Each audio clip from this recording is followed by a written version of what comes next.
Mental health is not just a medical issue, it's a family issue. It's an education issue. It's an employment issue.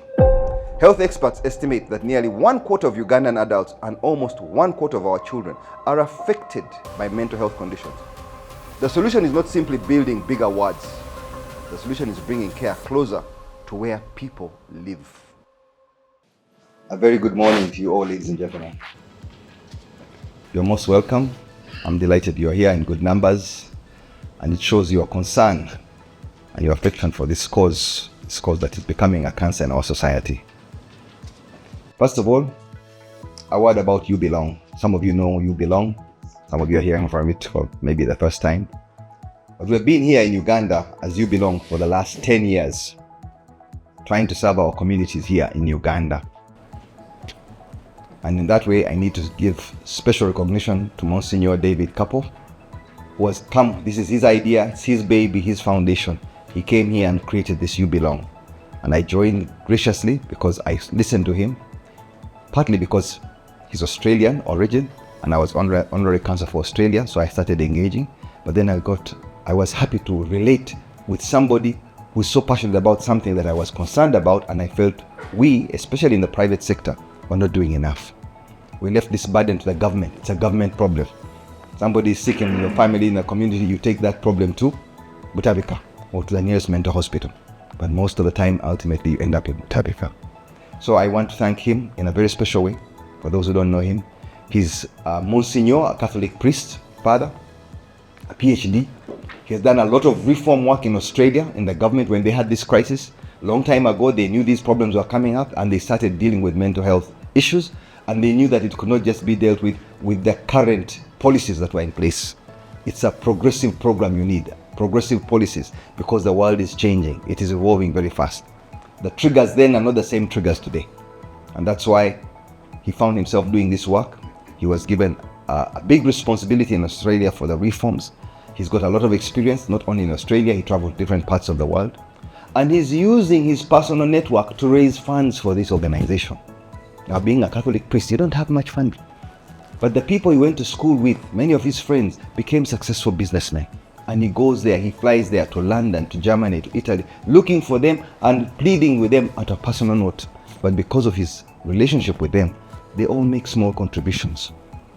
So, this is what we are challenged with. Now in Uganda, I accepted to join as patron. We created a small board.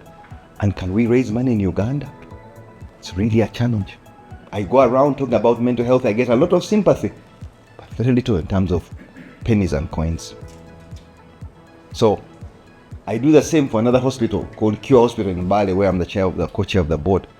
And we try to raise money because we do work on children who are born with issues or have issues as soon shortly after they are born, especially cerebral, whatever. I'm not going into the details, but there we have to raise money. It's $2-3 million every year, but 99% of the funding comes from America. And there is a full organization designed to raise the funding. But here, it's a one-man show more or less. Monsignor goes on this trip every year trying to raise money that he raises, and he has to carefully spend to make sure that his programs become a reality. And they have gained traction over the years. People are beginning to see the results. That's why today's meeting, to me, is partly to raise awareness amongst ourselves. This is our problem. Now, I've been on different committees because I'm passionate about health, whether it was COVID, whether HIV. I found myself on different committees with the Ministry of Health, and people thought, are you really that inclined to be near medicine? I was not that smart when I was in O-level, A-level to be able to be a doctor. But I'm human, and I have a deep heart with red blood, just as red as everybody else. And I feel these are our people. In our community, we must wake up and start addressing the issues. In a small way, we will grow, but we've got to deal with the issues in our communities, in our society. And that's why I find myself in this position. We work with families to understand mental illness, to remove fear and stigma, and provide practical support so that recovery can happen at home.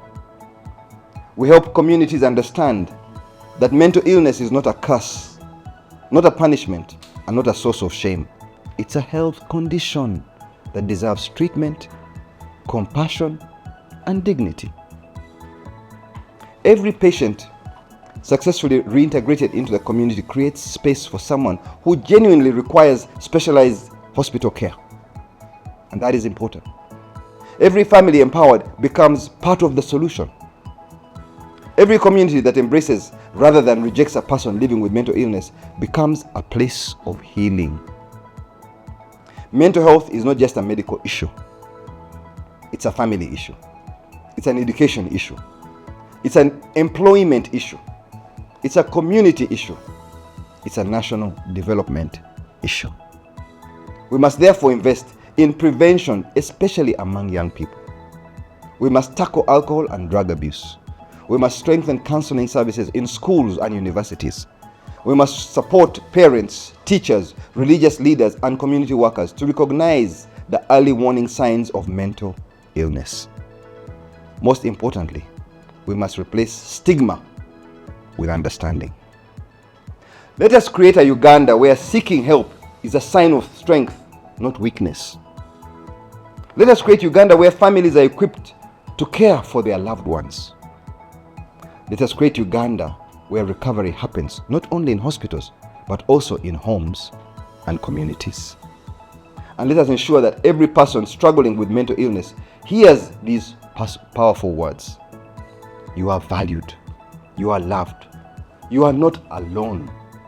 You belong.